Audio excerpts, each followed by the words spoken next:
শুরু করছি মহান আল্লাহর নামে। ডিয়ার স্টুডেন্ট, আশা করি সবাই ভালো আছেন। আমি আলহামদুলিল্লাহ ভালো আছি, তবে মনটা একটু খারাপ যে আজকে আমার ক্লাসে এক স্টুডেন্টকে বললাম, বাবা বলো তো এটা বাংলার কত সাল। সে আমাকে বলল যে স্যার, আমরা এখন বাংলা সাল হিসাব করি না, আমাদের সব হিসাব ইংরেজিতে। এখন আমাদের সব হিসাব ইংরাজিতে। মূলত সে সত্যি কথাই বলছে। আমরা এখন অধিকাংশ শিক্ষার্থী বাংলা মাস, বাংলা সাল মনে রাখি না, সবাই ইংরেজি নিয়েই পড়ে থাকি। যদিও বাংলা আরবি আমাদের জানতে হবে।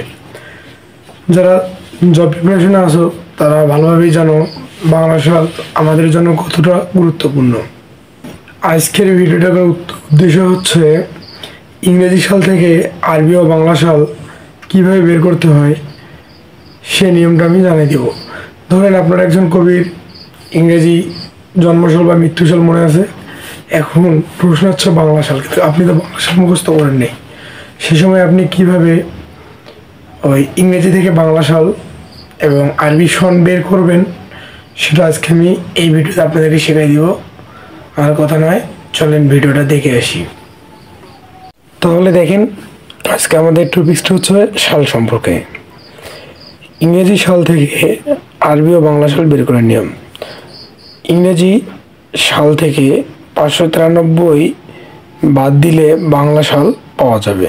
অর্থাৎ টপিকসটা হচ্ছে ইংরেজি যে কোনো সাল থেকে আপনি যদি 593 বাদ দেন তাহলে বাংলা সাল পাবেন।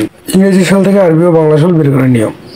ইংরেজি সাল থেকে 593 বাদ দিলে বা বিয়োগ করলে আপনি বাংলা সাল পাবেন।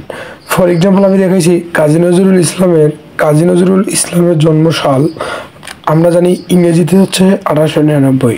আর বাংলা সাল যদি আপনাদের মনে না থাকে, আপনারা কী করবেন, 1899 বিয়োগ 593 চাপ দিবেন, সমান সমান চাপ দিবেন, আপনারা বাংলা সাল পাওয়া যাবেন। তাহলে কাজী নজরুল ইসলাম কত সালে, বাংলার কত সালে, কত খ্রিস্টাব্দে জন্মগ্রহণ করেন? 1306 খ্রিস্টাব্দে। ইনশাল্লাহ এটা আমাদেরকে মুখস্থ করতে হবে না।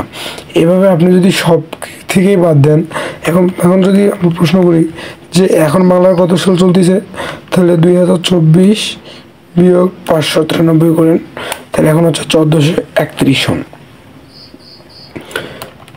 এভাবে আপনারা যে কোনো ইংরেজি সাল থেকে 593 বিয়োগ করে বাংলা সাল বের করতে পারেন।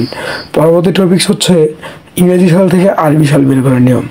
আমরা যদিও সচরাচর আরবি সন ব্যবহার করি না, কিন্তু আমরা মুসলমান হিসাবে এবং আমাদের যেহেতু আরবি লাগে এবং জানার উদ্দেশ্য হলেও এই আরবি সন বের করে নিয়ে এবং আরবি সন জেনে রাখা ভালো।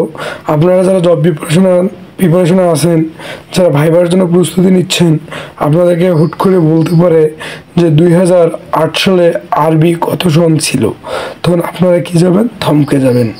এই জিনিসগুলো আপনাদেরকে মনে রাখতে হবে। সো কথা না বাড়ে চলেন আমরা দেখি আরবি সাল বের করার নিয়ম। ইংরেজি সাল থেকে 578 বিয়োগ করলে আরবি সাল পাওয়া যাবে। ইংরেজি সাল থেকে 578 বিয়োগ করলে কীভাবে আরবি সাল পাওয়া যায় চলুন দেখি। এখন যদি বলে 2024 সালে এসে এখন আরবি সন কত, তাহলে এখন কত 2024 সাল, তাহলে বর্তমান আরবি কত সন আমরা কেউ জানি না, এই মুহূর্তে আমিও জানি না। আমি টেকনিক থেকে একটু জেনে নিব। 578 যদি বিয়োগ করা হয় তাহলে 1446। দেখেন প্রশ্ন আমি লিখে রাখছি, 2024 সাল হলে আরবি সন কত, 2008 সাল হলে আরবি সন কত, 2010 সাল হলে আরবি সন কত। এইভাবে একটা সাল বলে যদি বলা হয় যে এত সালে আরবি কত সন ছিল, তখন আপনি ইন দ্য টাইম ওই সাল থেকে আপনি 578 বিয়োগ করে দিলে আরবি সনটা পেয়ে যাবেন। তো এখন আরবি সন যদি দেওয়া থাকে ইংরেজি সন বের করতে হলে তখন কী করবেন, আরবি সনের সাথে 578 যোগ করে দিবেন। ঠিক আছে, ঠিক একইভাবে আপনি যখন বাংলা সালের সঙ্গে 593 যোগ করে দেবেন তখন ইংরেজি সাল পাবেন। যদি আপনাদেরকে এই টপিক্সটি ভালো লাগে, ইনশাআল্লাহ আমি রেগুলার চেষ্টা করব। আসসালামু আলাইকুম রহমতুল্লাহ। আপনাদের কার কোনো টপিক্স সম্পর্কে ভিডিও লাগলে কমেন্টে জানাবেন, ইনশাআল্লাহ চেষ্টা করব।